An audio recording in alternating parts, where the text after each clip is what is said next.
Eubank is a marketable individual. He's has a unique and rare and extraordinary style. I think what is significant in this fight that both of these combatants are going at full speed. You know, we have a saying in America that you can't cook with cold grease, you got to turn the stove on. And the stove was burning at 4 burners here. And significantly, Chris is a very sharp counterpuncher. But herein lies that that Benn was so up for this fight that when Chris was counterpunching, he was missing, and Benn was beating him at his own game, counterpunching after he goes in and be aggressive. Then Eubank would be ready then to go and do what he know how to do best, counterpunch.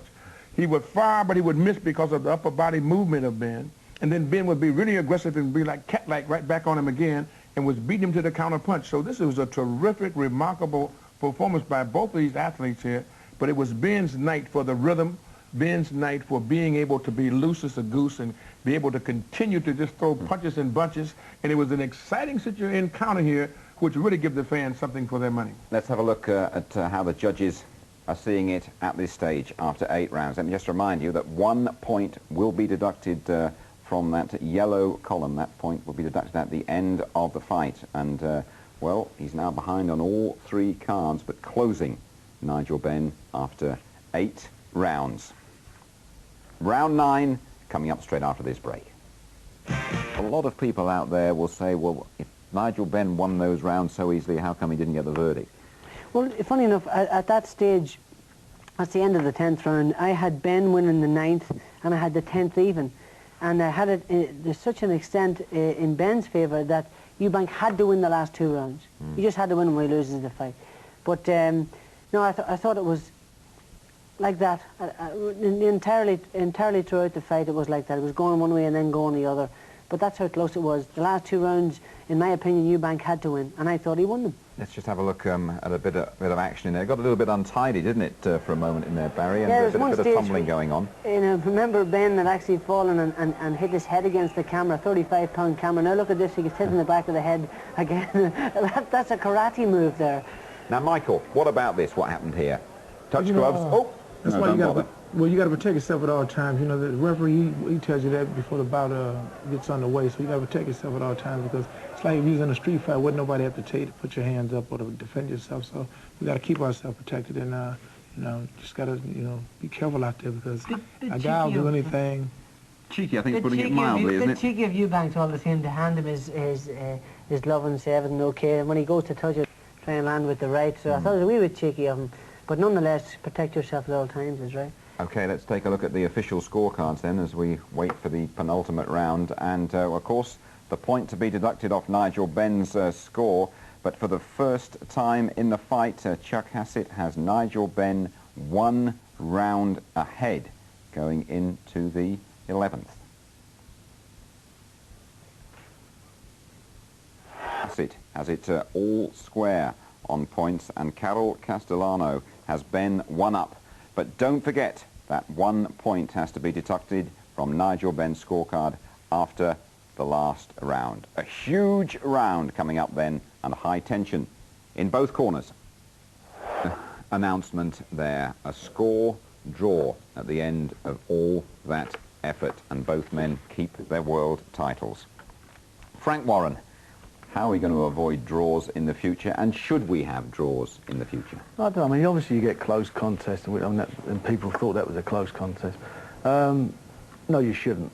And how do you do it? I think it's very difficult. There were suggestions. Don made a suggestion that, you know, if boxers are fit enough that there'd be an extra round.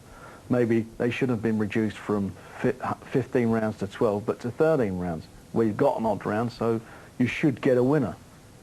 Don King? The fans want a clear, definitive winner or loser. This was epitomized in the showing of this fight and what we are talking about today. You had a great fight. The only downer was that it was a draw. Now, actually, a draw is the epitome of a matchmaker's dream when 2 fighters fight to such a degree that the judges can't pick a winner. That's the, hey, you got to do it again. This fight should be done again, but you must be able to find some mechanism that would be with the safety factor woven in to give the fans a clear, definitive winner, and I think that posting the score round by round will help to enhance that because it makes the judges accountable to the fans and the public as well as to themselves. and this gives the fans a chance to grow with the fight, learning what's going on every step of the way, which makes it much better for you, Jim, as the commentator, to say you better do something now because he's 1 round behind. Barry, a heavyweight in the Boxers Union. What do the boxers feel about drawn fights? Well, the very point that Don made there was from a safety factor, or from a safety point of view, we reduced the rounds from 15 to 12 from that very point. Fighters get fatigued and tired in the last 3 rounds, and that is when the damage is done. So I don't suggest that going extra rounds will do us any good at all. What I do suggest is that there's a jury. Like in the amateurs, they have a jury to overturn draws, where they can actually make the decision on the night. Any draws will be overturned, and the bottom line is it's down to the separate 3-panel jury of judges who decide what the outcome is, whether it's going to be Eubank or whether it's going to be Benn. Michael Nunn, the only active fighter round this table. Give us your view. Well, you know, when you got a championship event going on, you know, the public, they pay a lot of money to come out and support an event. So it's only fair that we give them a winner. So I think it's only fair that when you got 2 champions fighting, that somebody's got to win, somebody's got to lose, and, you know, pick a winner. And I mean, I think it's only fair for the individual. Very briefly, have any of you changed your mind having seen it again? Yes. I thought Nigel won it bigger.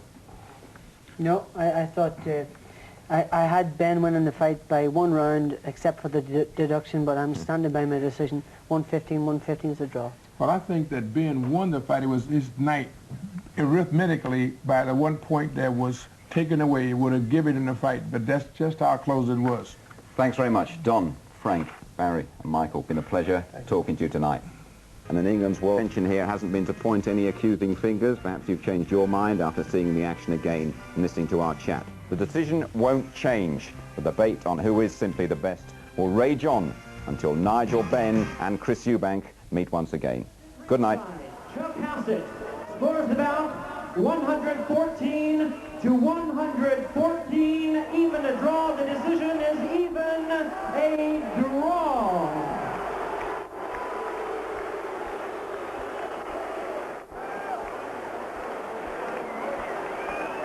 Therefore, ladies and gentlemen, both of the boxers